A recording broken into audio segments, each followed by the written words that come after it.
Janji pemerintah untuk pemerataan pendidikan nampaknya belum terrealisasi sepenuhnya karena belum menyentuh ke daerah terpencil.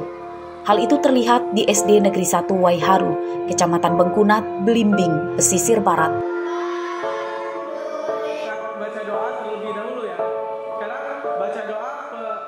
Sudah sekitar 3 tahun, para murid dari 2 kelas terpaksa harus belajar satu ruangan karena ruangan kelas lain dindingnya rusak dan atap bocor hingga nyaris roboh.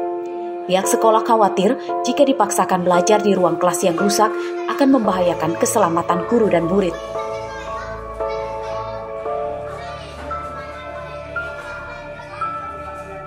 Akibat digabung, suasana belajar menjadi tidak kondusif serta para murid mengaku tidak bisa berkonsentrasi. Selain bangunan yang rusak, fasilitas belajar lain seperti bangku dan meja juga banyak yang sudah tidak layak pakai. Ruang kelas di sini ada 6 tapi 3 yang rusaknya rusak berat, nggak bisa lagi dipakai.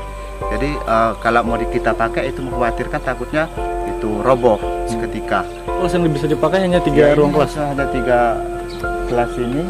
Jadi anak-anak ini dari kelas 1 sampai kelas 3 itu digabung kelas 1A 1 sama kelas 2. Jadi gurunya itu ada 2. Nah, begitu juga yang lainnya digabung gitu karena kelas 3 sama kelas 4. Iya, kelas 3 sama kelas 4, kelas 5 sama kelas 6. Memang kelasnya ada berapa? Ini ada 3, ini kan udah mau rusak. Udah mau roboh. Jadi udah rusak. Jadi gimana? Tukeran ya? Iya, 1 kelas, 2 kelas, 1 kelas, 2 kelas. 1 kelas, 2 kelas. Pagi dan siang. Enggak, campur. Oh, campur. Kalau Kevin kelas 5 campur sama kelas berapa? 6. Oh, campuran gitu. Gimana kalau belajar itu? Nyambung nggak? Nyambung. Yang dulu kadang-kadang kami, kadang-kadang kelas 6. Pihak sekolah dan para murid berharap ada perhatian khusus dari pemerintah daerah hingga pusat untuk memperbaiki kerusakan bangunan sekolah di daerah terpencil. Rosandi melaporkan dari Pesisir Barat.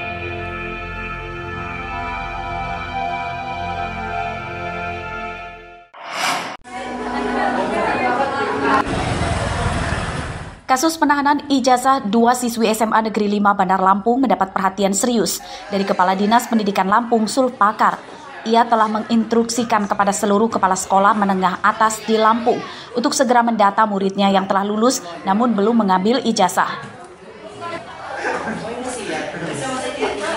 Kepala Dinas Pendidikan juga meminta para kepala sekolah tidak mempersulit muridnya mendapatkan ijazah, termasuk murid dari keluarga tidak mampu. Saya sudah mengeluarkan surat kemarin bahwa sekolah harus menyampaikan. Nah itu. Apa itu isinya Pak? Agar sekolah menginventarisir ijazah yang belum diambil siswa dan segera untuk disampaikan. Tanpa dipungut bola Pak? Ya, bagi yang tidak mampu tidak dipungut biaya. Jadi kedua siswa kemarin dibebaskan ya Pak? Sudah dibebaskan. Sudah dibebaskan. Karena sekarang ini kan begini, mungkin saja awal dia masuk dia mampu. Setelah pandemi orang tuanya kehilangan pekerjaan, dan bisa saja menjadi tidak mampu kan. Diberitakan sebelumnya, 2 siswi SMA Negeri 5 Bandar Lampung pada Minggu siang lalu akhirnya menerima ijazah dan surat keterangan lulus atau SKL yang sempat ditahan pihak sekolah. Penyebabnya, kedua siswi itu belum melunasi uang komite sekolah, antara lain untuk pembangunan sekolah.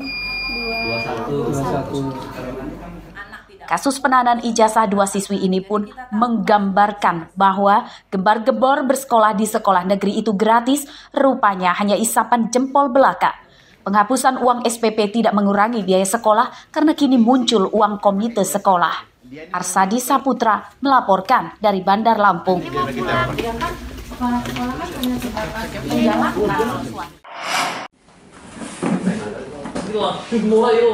Diberi kepercayaan, malah berkhianat. Ungkapan ini mungkin cocok untuk menggambarkan perilaku jahat Junika, 26 tahun, warga Banyu-Asin, Sumatera Selatan. Selasa siang Junika ditangkap polisi Lampung Utara karena mencuri perabotan elektronik di rumah pamannya yang dipercayakan untuk dijaganya.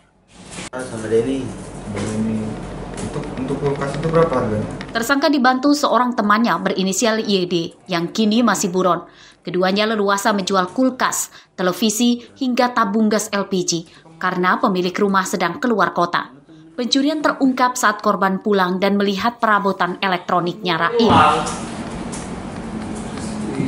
Si pelaku ini menempati rumah milik pamannya, karena pamannya sendiri tidak berada di tempat namun berada di Sungai Selatan. Kemudian setelah menempati rumah tersebut, rumah pamannya tersebut, si pelaku ini yang berinisial JNK ini dengan leluasa mengambil barang-barang milik pamannya sendiri, kemudian dijual kepada orang-orang terdekatnya atau kawan-kawannya.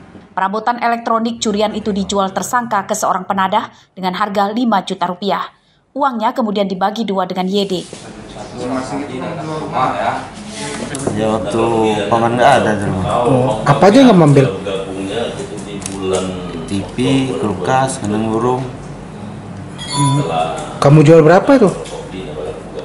Semuanya? Semuanya 3.900.000. Kamu dapat bagian berapa dari penjualan itu? Sekitar 2 jutaan. Penyidikan ini masih akan dikembangkan untuk memburu penadahnya. Atas perbuatannya, tersangka terancam hukuman 7 tahun penjara. Ardio Haba melaporkan dari Lampung Utara.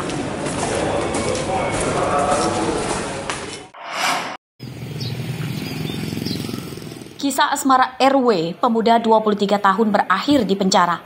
Selasa siang, pria warga Kecamatan Sungkai Utara, Lampung Utara ini ditangkap polisi karena menyebarkan video tidak senonoh mantan pacarnya ke jejaring sosial.